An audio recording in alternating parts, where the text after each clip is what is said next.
For years, there's been talk about when governments are going to be getting into Bitcoin. But the truth is that many of them actually already have.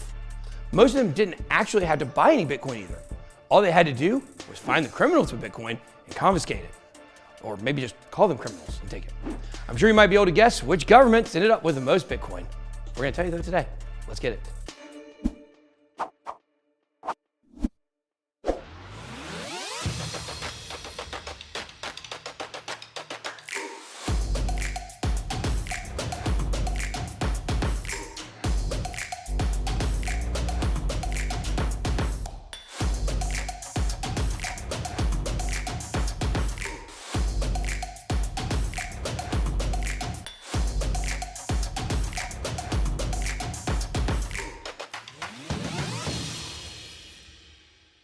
Welcome to BitBoy Crypto. My name is Ben, and in this video, we're going to talk about governments holding crypto and what plans they could have for this emerging asset class.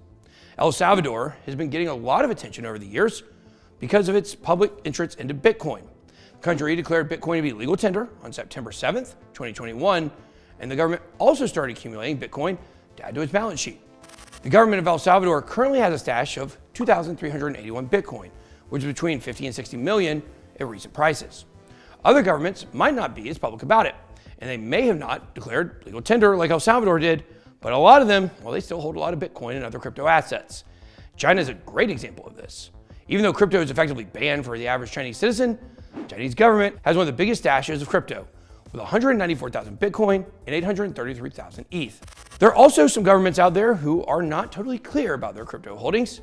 For example, we all know the Russian government holds crypto, but they will only provide estimates for how much crypto their citizens collectively hold, not any government estimates. It's not that unusual for governments to be secretive about their crypto holdings. Bulgaria, a relatively small country, is rumored to have about 213,519 Bitcoin due to a dark web bust that happened several years ago. The government denies that they were able to confiscate the money, but many people believe that they did.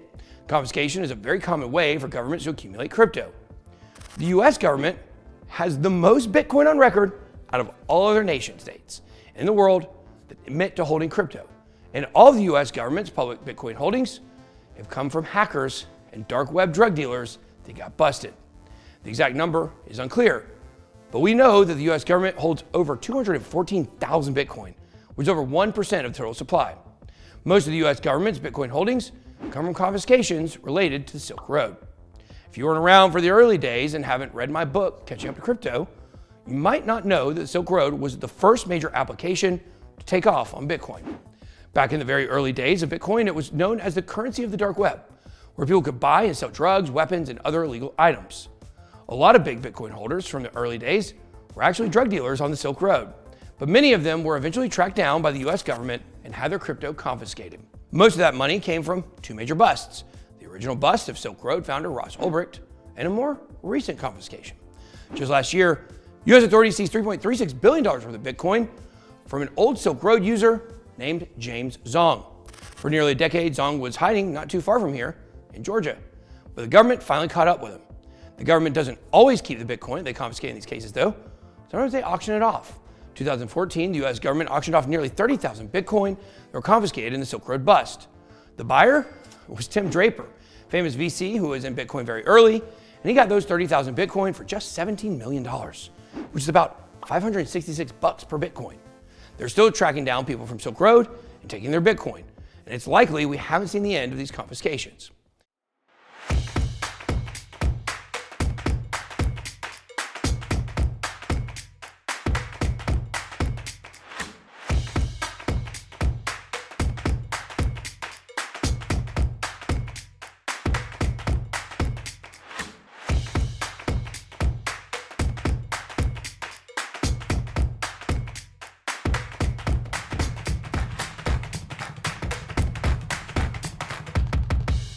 We haven't seen the end of them selling their Bitcoin either. The US government sold 9,861 Bitcoin for almost $260 million on March 14th, which was about a month ago. This was a small portion of the Bitcoin stash that was recently seized from James Zong. The government indicated in a court filing that it would be selling the rest of the Bitcoin seized from him in 4 separate sell orders over the next year. A lot of Bitcoin has also been confiscated from hackers. Bitfinex was hacked back in 2016. 119,756 Bitcoin were stolen from the exchange. Seemingly the hackers were able to pull it off without getting caught. However, years later, in early 2022, Heather Morgan and her husband Ilya Lichtenstein were arrested for laundering billions of dollars from the hack.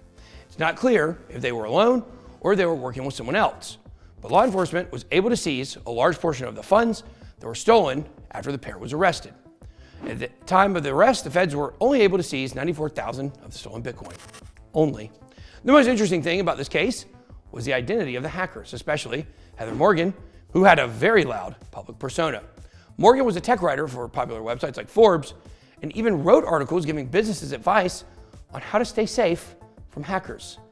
Morgan was also a wannabe rapper that went by many names, including the Crocodile of Wall Street and Razo Khan, which according to her bio meant she was like Genghis Khan, but with more pizzazz. Morgan's music was a unique style that was branded as cringe rap, which is actually a great description. So what happens next? Where do we go from here? In the next few years, governments will start to roll out their own central bank digital currencies, which will push the mainstream even further towards crypto adoption. Even though crypto is in direct competition with CBDCs, and governments, well, they'd rather see it go away. Crypto will still have a better user experience and offer more features. As people become more comfortable with digital money, crypto will be much more interesting and realistic to them. And once things catch mainstream adoption like that, it's really hard for the government to shut down. Crypto will also provide value to governments too, whether they like it or not, because crypto is credibly neutral and CBDs are not. This means that it's a neutral party between global superpowers, not controlled by either side. Governments have a hard time trusting each other and aren't really comfortable using each other's technology. And they really only use another country's money when they have to. And in those cases, it is usually an uneven situation, so crypto will actually make global trade much smoother. Although, as we can see, it can complicate issues like sanctions. It's only a matter of time before crypto is just another part of everyday business for the government, just like the internet has become. And that's all I got. Be blessed. BitBoy out.